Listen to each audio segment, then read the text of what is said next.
All right, so got cut off again. I really need to do a deeper storage management thing on my phone at this point. So I don't even know where that was interrupted or what I was talking about, but maybe that's for the best. For some reason, I still have this intuition here. I have this intuition that this particular magical vein, the 9/11 synchronicity current, is so potent and so crazy. It's just fundamentally, it was such a psychedelic trip to see this shift happen in front of you. Like, all these movies, all these things light up in this different way. And we've already answered the question of whether or not this is a thing that it's like transcends being one person's weird delusion. It's definitely that, because many of us have gone through this in an independent sort of way. You know, we just all started to see it differently. And then see it in more or less the same way in the end. I.e., in the way that relates these media objects back to 9/11 somehow, in a way that feels very potent and intense. It is just such a ride, and a ride that requires nothing other than a shift in attentional focus and a kind of willingness to play along, you know. I just think it has a big destiny. So I think that all of us who have touched it in any way are kind of fused to it now as well. So I don't know, I think at some point it's gonna pop, that's all. I just can't imagine that it won't. Now I don't know if we'll live to see it, you know, that kind of thing is really an open question. Who knows how long it might take for the culture to be ready. And I'm never sure how close or far away I think we are from that. Sometimes I think it's really close. Like next year. Levels of close, you know. I see people say things in the pop media, and I look at the films we're making right now, and I look at various trends to do with technology and people's understanding of themselves, and I just think, gosh, it's almost like it's right on everybody's lips already. It just hasn't been said yet in quite the right way, or something. Ugh, it's sort of terrible to even know anything about it, you know? It's just a kind of an agony of anticipation that comes with this thing.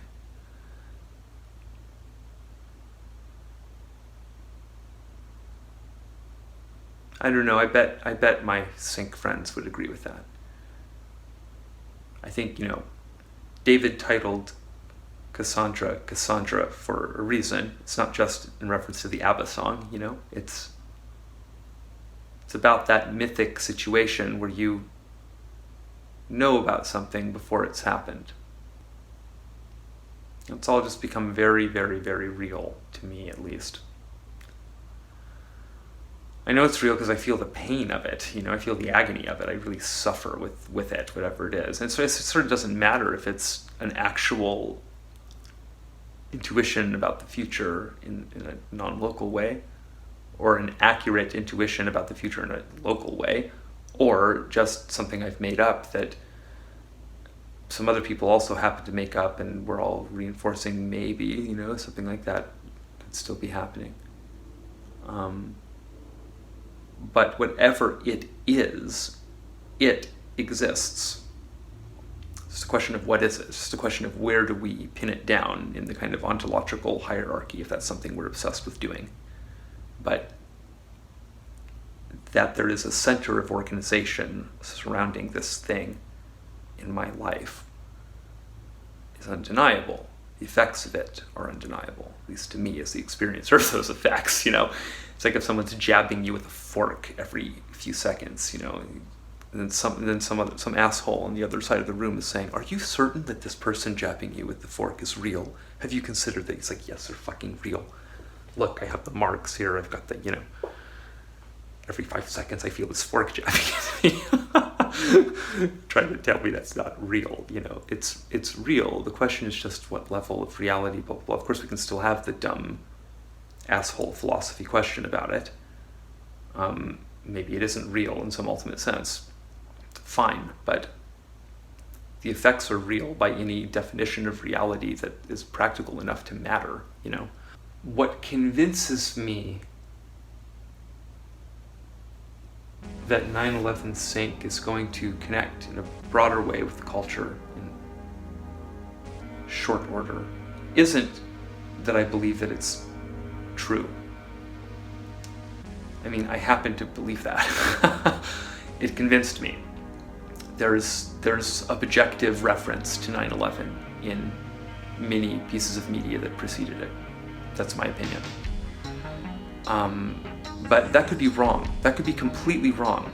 And in a way, it's almost even better for it if it's wrong, because then people can relate to it more as a game. It's just that that would be quite evil almost, because it's not really a game you want to play lightly, I would say, about it. This particular game will rearrange your brain in a very intense way. That's why we all have the instinct to relate the twins back to the hemispheres. Because that's what the game is going to do in the end. It's going to bridge them for you in a very interesting way. It's not the truth or falsity of it that even matters, though. It's just the fact that it's a ride. It's a pill, man. It's the ultimate pill. What color should this pill be? I feel like stolen red pill, so we can't use that. In fact, many of the nice colors already have working definitions in various internet subcultures. Black pills and so on. Well, let's just call it the atomic pill. After the atomic kid, who is someone that you might meet if you take that pill at some point.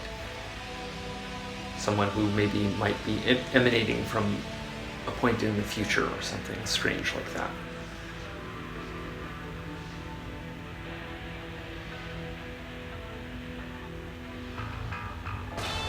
I don't know, I think people are hungry for a spiritual pill at the moment. There are just a lot of things going on in the culture that indicate to me that there's a thirst for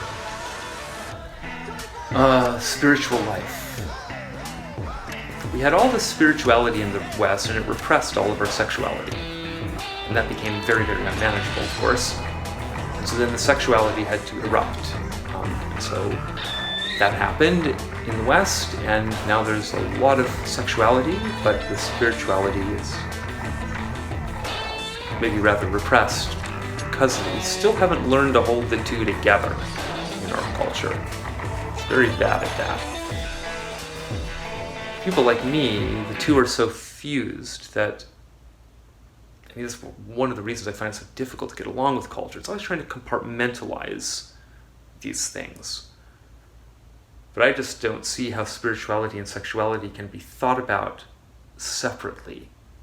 And so because of that, I think that the whole history of the West, in a certain way, has been a kind of pathological, weird, repressive, oscillating, flippy kind of thing about this stuff. So I see that now there's a religious current brewing in the American heart, And it's really unclear. In fact, it's just very unlikely that it's going to come out in a benign way. We'll have to see. But the hunger is there. And look, here's a real one. That's all I'm trying to say. It's not something I made up. It's just something we found. There's a pill. It's a real one. Take it and converge your hemispheres and watch magic happen around you. Maybe somehow in a way that's entrained to you, and all kinds of, what can I say to fucking sell this thing? It's just at a certain point I get frustrated, why aren't people paying attention? Watch movies in a different way and develop actual psionic abilities. grow telepathy and clairvoyance out of your fucking head like a tree. Like, that's real. Or there's something you can encounter that will paint an illusion for you that really makes it look like that's happening. And so that ought to be interesting too. I just don't get it. Like, where are the eyeballs on it? Well, it's just, I think because it's so real, maybe. There's some fear about it, maybe. Or I'm so far down the rabbit hole, I just can't tell what's up or down with it anymore. Also a possibility. But that's just the thing about it. It's something potent and intense. And so that is the thing that just I see as that's persistent no matter how I view it. No matter what my perspective on this is, even when I take the extreme kind of Libran, like de-emphasize myself fully and like, let's look at the whole group situation. You're like, what I see is a story, it's a story about a bunch of people that all kind of came to the same insane realization at the same time and then found each other on the internet. And then made all this art about it. I think just at that level there's something, So so because of that, I think it's good to think about these issues to do with audience and presentation and the half of ourselves that we show the world and the half that we don't, and things of that sort. I opened this, trying to get at the ways in which this is now very easy for me, because it just feels like a personal diary. This is a personal diary that's like quasi-open. It's like a small handful of people that follow along. It feels very familial. So this is the real like uncut like period of Sync Century. This is the era in which we get to have a real transparency between who I am as a person and what's happening here in this video world. So far I've been very lucky. I'm just interacting with very benign and interesting people mostly. But I know that there is the potential here for that situation to change very rapidly. I'm not, I think sometimes people think I'm naive or something because I affect a kind of childish view of things often. I'm not, though. I really have a pretty brutally, it's not a dim view of human, it's just a realistic view of human nature. But I have no illusions about that kind of thing. I'm always a little shocked somehow at the basic like human ability to just like bold-faced, just like be a piece of shit, That alarms me always. I just can't help it. I don't know. I'm sensitive to people being fucking assholes. I'm just always a little bit like, how can this, what's going on in this person's brain, kind of reaction. But that's just a temperamental thing. It's not about my understanding of how the world works and so on. So anyway, it's a funny situation right now because it's like the sync community, we are kind of a laughing stock in a certain way already. I think they're, but it's so, again, it's a small time. It's like a small laughing stock, Nobody even knows. More of the reaction is like, synchro mysticism? What is that? Who are you? What the fuck is this even about, So obscure we can't even be a laughing stock. But that would be the next stage, probably. I think it's a way the culture will try to eat you, for better or for worse. It'll try to integrate you with humor first. It's just a kind of, you have to think about culture like a child only in a weird way. It's like a very simple creature in a certain respect, it follows the basic human instinctual patterns. So just think about what it's like when you meet a very strange, possibly threatening person. What's the first thing you try to do? Well, first thing I try to do is I try to diffuse it with some humor, maybe. Some humor that will let us address the question, are you a benign weirdo, or are you about to, serial murder me or whatever? So you try with a joke, and you see what the response is to your joke. Because good actors, even if they're strange and whatever, but people who are basically out to, say, connect in a positive way, will usually be able to have some kind of humor. That's not always true. Some people just are not humorous. But so these little tests are not always accurate. But it's a way to suss out a situation. So culture is going to have just the same response when something weird and threatening, an outlier, comes along. And I guess that's more or less what happened with Back to the Future predicts 9/11. Joe very masterfully anticipated this aspect of the cultural hive mind and built an object that was just ready to be eaten in that way. It's like he put the sprinkles on it just for them. Here you go. Now you can, share it in a way that is ironic or meta-ironic or whatever the weird, meme mind desires, and have fun with it. He made a piece that gave everyone very clear permission to just have fun with it in that way. And, it traveled a bit. Finally seeing the illusion employed to paint audience perspective into a box. The screen as the 2001 monolith is present on ground zero. However, what Joe put those sprinkles on is a dish that is so fundamentally weird that in the end, culture's not going to be able to eat it with humor like that. It just isn't.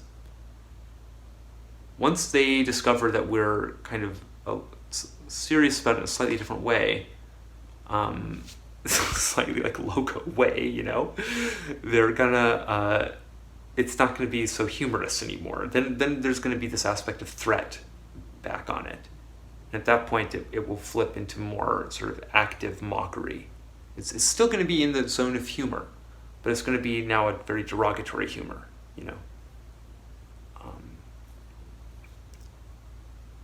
And depending on what happens then, who knows, but it could be that then that progresses. If that doesn't work, then it might progress into more direct antagonistic. There might be some real kind of fear and anger and violence and so on can be directed. It's kind of a little bit paranoid and strange to think about this in the context of synchromysticism, because it's just so hilarious, because really at the moment, like I said, this is a very obscure little thing. No one gives a crap about any of this.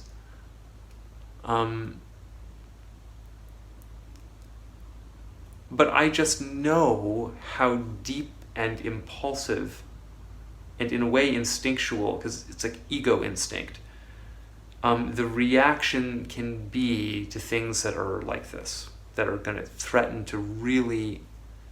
It's a matter of taking our work seriously and sort of understanding what it is, really.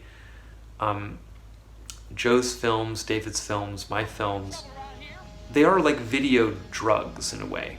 They're going to attempt to really do something to your perception in a somewhat direct way, in different senses. And all these, we're different artists, but I think what's common with a lot of the sync work is that they're perceptual trips, and to watch these films is to change your perceptual apparatus, if only slightly.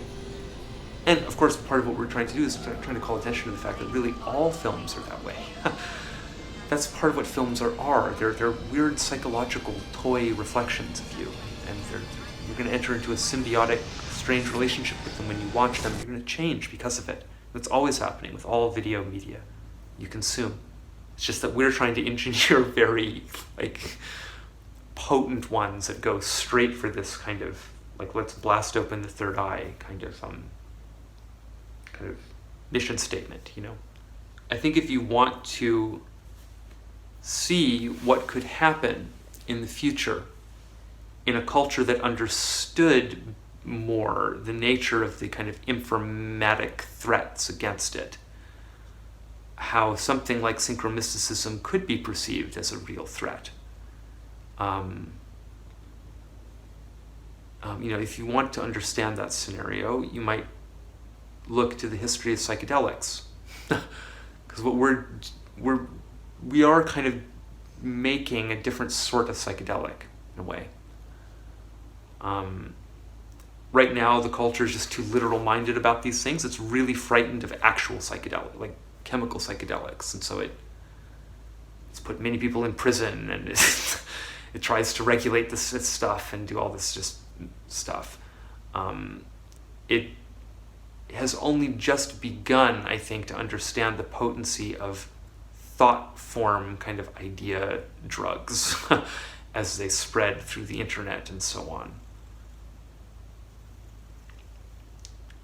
YouTube as a radicalization engine and so on, these sorts of things. We're just barely opening our eyes at that situation, but the situation is already very mutant and Hydra-like and quite beyond us, in fact. So that's the other thing about it, is that sync itself, it's like the experience of developing sync perception gives you antibodies in some strange way against bad perceptual modifiers. First of all, you just learn to recognize it. You're like, oh, here's a thing that's trying to rearrange my perception in some way. And you can draw a circle around that and analyze it a little bit before you let it, a little bit. In another sense, there is no kind of managing it. It's just going to change you just for watching it, But anyway, there are sort of levels and subtleties to these things, of course. So it's just sort of tying it back down to 9/11 sync now. As I said, I think there are many, many aspects of it that could connect with the wider culture, and even if they don't, there are just many aspects of it that are profound, that don't necessarily entail accepting the statement that Back to the Future predicted 9/11 in an objective sense. When it comes to the particular claim, though, I've made some very particular claims now on this channel. Falsifiable claims. Because I'm saying that there's too much red on the left fucking side of Back to the Future. That's a very specific statement. And I'm saying that if you do a statistical analysis, you'll probably find that to be the case. Now, you might not find it globally. You might not find that on the whole there's that bad distribution, but I'm quite certain you'll find that there are these very defined chunks, blocks of timeline area where there are these extremely clustered up bad distributions like that. Which is actually, I would argue, a weirder thing to find. It's almost weirder. That's because there's more organization there. It's not just that the whole thing has this distribution in a soft, global way. It's actually that there are particular areas, as if choices have been made. There's just particular areas where it happens with alarming frequency that will ultimately probably defy probabilistic understanding. But anyway, I'm just making a particular claim there, and that's going to be showable one way or the other, and I'm going to get to the bottom of that one day. If nobody else does that, I'm just going to figure out a way to do that someday. It'll be easy to do eventually. I'm making other particular claims, but that's a very simple one. That's a very simple one that just has to do with this very simple property. I think these things are going to be discovered. I think they're going to be known. When they are, people are going to say, what the fuck is going on? Look what we did. We ran these movies through this weird neural net toy that just tells you weird things about movies in a big data crunch way, which probably people just built as a toy or something. Or maybe it's like an in-house something, like Netflix they're feature detecting their categories for genre, auto-genre stuff, because they are like neural nets. This actually works very nicely, but so, it's like a fishing net, and it's going to catch some of these patterns, and one of these days, I just think one of these ones is going to catch a deep fish, a big fish. It's going to catch a deep pattern. It's going to catch a piece of the constellation. Say, look at this. Look at all this red on the left and blue on the right. Suddenly, in a block that transcends many individual scene transitions and so on. It's just like a block dumped on top. Like, oh, it goes away. Look, it comes back. It's funny. Let's run some more movies through this thing. Oh look, found the same weird thing. Hey, neural net toy, give me a list of all movies that has this property. Chunk, chunk, chunk, chunk, chunk. And then you say, sort this set for any other weird patterns. And it's going to find that iterations of 11 and 9 appear on far too many clocks in this particular set of films. It's going to give you a bunch of screen caps. Chunk, chunk, chunk, chunk, chunk. And you're going to look at all those 11s and 9s. And maybe it's going to give you some other things too. It might give you some other weird little groupings. But there's going to be a big cluster of these fucking 11s and 9s, much bigger than the other ones. And you're going to cock your head a little bit at that. And you're going to say, hey, neural net toy, do you notice any weird regularities to do with location? Disguise the carrier.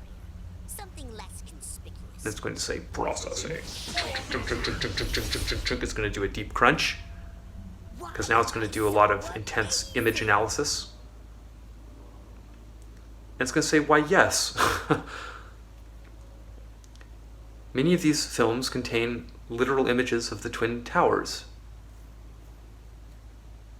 And then maybe if the toy is really sophisticated, it might say, and also if I loosen my match perception slightly, I notice that many of the individual frames in this film appear to be high dimensional point correspondent matches to a very particular image of the Twin Towers. And you're going to say, oh, what is that image, computer? And it will say, and it'll show you this image of 9/11. Okay, so I'm sketching here something that I think might happen in the near future when this kind of liquid data processing is available. If I've done my job correctly as the kind of the organic neural net, this is weird now applying this, the artificial idea back to the biology, but it is true that sync perception involves learning to see things a little bit more like a net, because you see strange abstract connections between colors and between shapes and between symbols and the rest of this stuff, numbers and so on, and in details in a flat way. Just like how these nets currently operate, they don't know what's important or not in a scene unless you tell them. So they're not going to know that there can't be important information in the license plates in all of these movies, Something like that. They have there's a strange neutrality. I wonder if that turned off because of storage issues or just because the phone crashed. Sometimes it crashes. These things just don't work very well yet. What was I saying? Right. If I've done my job correctly as the intuitive net, and I've locked on to the right stuff here, and I said, okay, here are the parts of this that really look objectively embedded in these artifacts, then yeah, these sorts of tools are going to detect it. It's just a matter of time. If it's not, if it's a more spiritual issue, if it's something that we've all projected at the same time, that isn't actually there in the film set in an objective, statistically demonstrable way, then we just have a different miraculous situation. Then we just have a situation where a whole bunch of people projected the same weird dream into these movies at the same time. We'd have to account for that in some way still, in my opinion. So, I don't know. Maybe I could be more optimistic, but I think it also pays to be cautious. In any case, I'm done talking for now, so see you in the immediate or perhaps slightly more distant future. Bye.